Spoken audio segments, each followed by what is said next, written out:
زندگی مشکل نہ ہوتی تو زندگی سمجھ کیسے آتی؟ دیر سے ہی سنتا ہے اللہ اپنے پیارے بندوں کی، اور دیر کیوں؟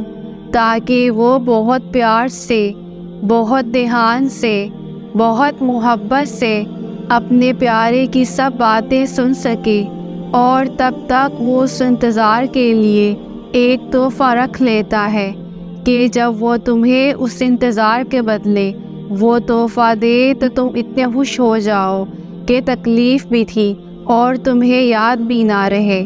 اپنے اللہ کے قریب رہا کرو، اس سے جب دور ہونے لگو تو دعا مانگا کرو کہ یا اللہ کبھی خود سے دور مت کرنا مجھے۔ اللہ سے محبت اس لیے نہیں کی جاتی کہ ہمیں اس کی ضرورت ہے، ضرورت نہیں، حصہ ہے۔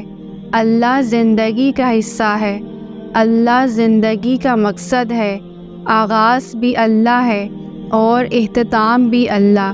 جن کی صبح فجر اس سے شروع ہوتی ہو یا شاید تہجد سے، اور اختتام عشاء پر، ان کے دلوں کو کسی ہار یا دکھ یا کسی تکلیف کا خوف نہیں رہتا۔ سہ لیتے ہیں وہ، برداشت کر جاتے ہیں، کیونکہ ان کا آسرا اور سہارا جو اللہ ہوتا ہے۔ دعا ایک ایسی قوت ہے جو تقدیر کو بدل دیتی ہے، مصیبت مٹا دیتی ہے، مشکل کو آسان کر دیتی ہے۔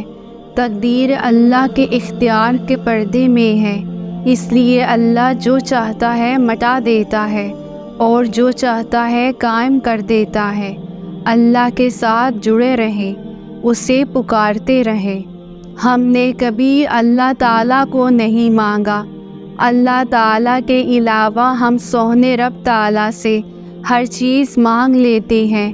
کاش ہمیں یہ احساس ہو جائے کہ جب سونے رب کریم کو مانگ لیا جائے تو صرف وہ سونا اللہ ہی نہیں ملتا، باقی چیزیں بھی خود بخود ملنے لگتی ہیں۔ اور جس دن یہ احساس ہو گیا نا، اس دن ہم اس سونے اللہ سے اس کی ذات کے علاوہ کچھ مانگ نہ پائیں گے۔ جس کے پاس وہ سونا کریم ہو، اس سونے کی محبت ہو، اسے بھلا اور کسی چیز کی اور کسی محبت کی کیا ضرورت ہے؟ اللہ تعالی ہم سب کو اپنی خاص محبت عطا فرمائے۔ کیوں خود کو اتنا بے بس محسوس کرتے ہو؟ تمہارے ساتھ اس پوری کائنات کا مالک ہے، پھر کیوں خود کو تنہا محسوس کرتے ہو؟ کیوں کہتے ہو ہمارا کوئی نہیں اس دنیا میں؟ جس کے پاس 70 ماؤں سے زیادہ پیار کرنے والا خدا موجود ہو، اسے کیا ضرورت کسی کی؟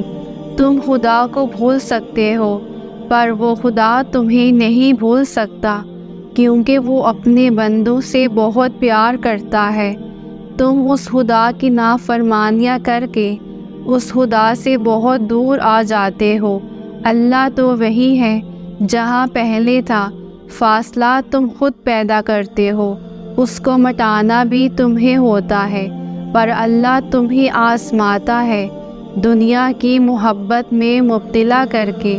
اسے تم سے چھین کر وہ پوچھتا ہے، بتا کون ہے تیرا میرے سوا؟ پھر تم بہت روتے ہو، کیونکہ تم جانتے ہو تمہیں تمہارے گناہوں کی سزا مل رہی ہے۔ خود سے اپنی زندگی سے اکتا کر موت مانگتے ہو۔ تمہیں دنیا کی کسی چیز سے سکون نہیں ملتا، دنیا سے رسوا ہو کر خدا کی طرف لوٹتے ہو، کیونکہ تم جانتے ہو اب تمہارا سکون، اس بے چینی کا علاج صرف اللہ کے پاس ہے۔ پھر اللہ سے سچے دل سے معافی مانگتے ہو، کیونکہ وہ تم سے 70 ماؤں سے زیادہ پیار کرتا ہے۔ اور جانتے ہو تم، توکل معجزوں کا دروازہ ہے، ایسا دروازہ جس میں بے یقین لوگ کبھی داخل نہیں ہو سکتے۔ تمہارا مقدر تمہارے اپنے ہاتھ میں ہے، زندگی کو پرسکون اور بے سکون تم خود ہی بناتے ہو۔ تم وقت کے ساتھ نہیں چلتے، بلکہ جہاں جو حادثہ روک دے وہیں تمام عمر ٹھہرے رہتے ہو۔ تمہارے آس پاس کتنی بے شمار نعمتیں ہوتی ہیں اور تم ایک محرومی کے لیے ان سب کو نظر انداز کر دیتے ہو۔ تم سوچتے ہو دعا مانگنا چھوڑ دینا یقین اور صبر ہے، مگر حقیقت اس سے بہت مختلف ہے۔ یقین تو وہ ہے جب کچھ نہ ہونے کے بعد بھی دعا کے لیے ہاتھ اٹھائے جاتے ہیں۔ صبر تو وہ ہے کہ دل کے تڑپنے کے باوجود معاملات اللہ کو سونپ دیے جاتے ہیں۔ ہاں ایسا کرنا آسان نہیں ہوتا، مگر ہاں ایسا کر لینے کے بعد آسانیاں ہی آسانیاں ہوتی ہیں۔ پھر کیوں پریشان ہوتے ہو؟ جو کام تم نہیں کر سکتے انہیں اللہ کے حوالے کرنا سیکھو، اور جو کام اللہ کے حوالے کر دو اس پر کبھی پریشان مت ہو۔ ہاں دعا ضرور مانگو، مگر نصیب سے مت لڑو، نعمتوں کو مت ٹھکراؤ۔